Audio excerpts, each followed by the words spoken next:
Bombastic side-eye, criminal offensive side-eye.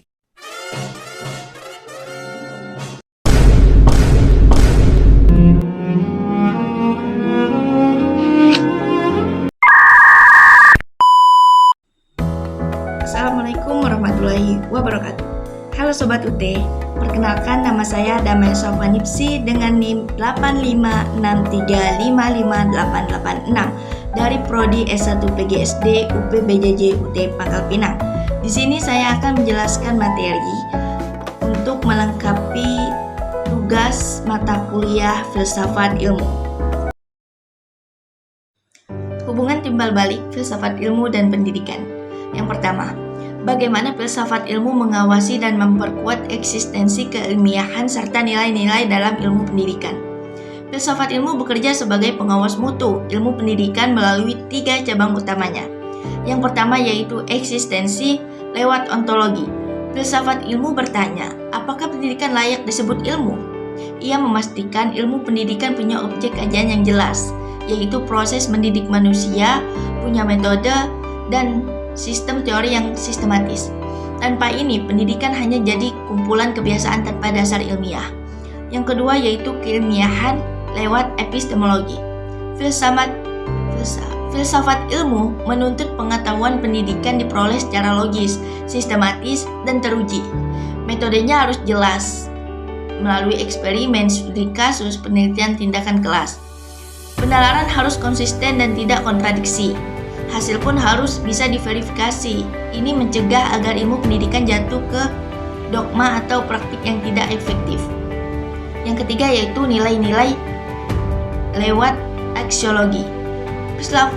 Filsafat ilmu bertanya, untuk apa pendidikan dilakukan? Nilai apa yang dikejar? Ia menjaga agar pendidikan tidak hanya fokus pada output teknis seperti nilai ujian, tapi tetap berorientasi pada kemanusiaan, kebebasan berpikir, keadilan, dan pembentukan karakter.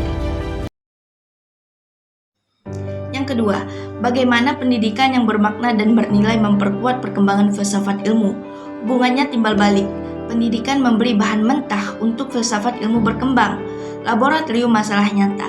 Masalah di kelas seperti siswa pasif, kurikulum tidak relevan, krisis karakter memunculkan pertanyaan filosofis baru tentang hakikat belajar dan tujuan pendidikan. Kemudian pengujian teori. Teori yang bagus di atas kertas bisa gagal di lapangan. Kegagalan ini memaksa filsafat ilmu mengoreksi asumsi ontologis dan epistemologisnya agar lebih grounded. Kemudian sumber nilai hidup.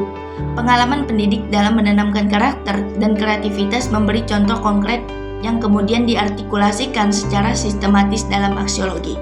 Tanpa praktik pendidikan, filsafat ilmu jadi teori yang kering. Pendidikan yang bermakna memberi napas baru bagi filsafat ilmu. Yang ketiga, mengapa filsafat ilmu disebut pisau analisis untuk persoalan pendidikan? Karena filsafat ilmu membedah masalah pendidikan lewat 3 lensa tajam. Yang pertama, ontologi. Apa hakikat manusia yang dididik? Apakah manusia objek pasif yang diisi pengetahuan atau subjek aktif yang bebas berpikir untuk menentukan desain sekolah dan peran guru siswa? Yang kedua yaitu epistemologi. Bagaimana pengetahuan itu didapat? Apakah lewat ceramah, hafalan, eksperimen, atau diskusi? Ini menyangkut metode mengajar dan penilaian yang valid. Yang ketiga yaitu aksiologi. Nilai apa yang dikejar? Apakah tujuannya kompetensi kerja, moral, kebebasan berpikir, atau karakter? Ini menentukan arah kebijakan dan isi kurikulum.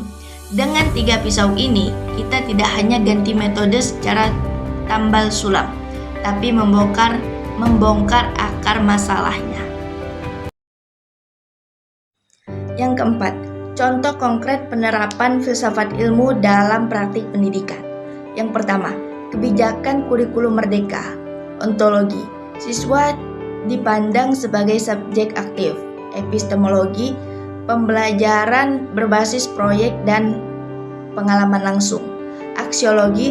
Tujuan membentuk profil pelajar Pancasila. Yang kedua, kurikulum pembelajaran berbasis proyek atau PJBL. Epistemologi, ilmu dibangun lewat proses riset, analisis presentasi, bukan hanya diterima. Aksiologi menumbuhkan kerjasama, tanggung jawab, dan pemecahan masalah nyata. Yang ketiga yaitu proses pembelajaran, sistem penilaian. Jika hanya pakai ujian pilihan ganda, itu mencerminkan pandangan bahwa ilmu itu hanya hafalan.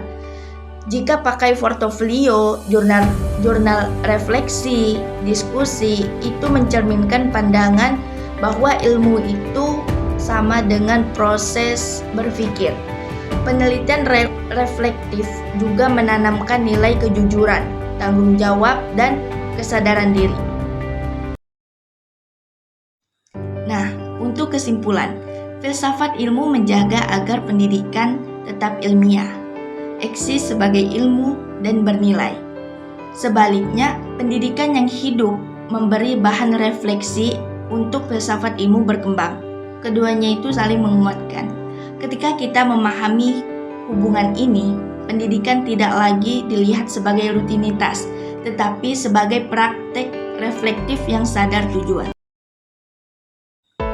Baik, sekian materi dari saya. Apabila ada kata yang salah, saya mohon maaf. Kepada Allah saya mohon ampun. Saya akhiri, wabillahi taufik walhidayah. Wassalamualaikum warahmatullahi wabarakatuh.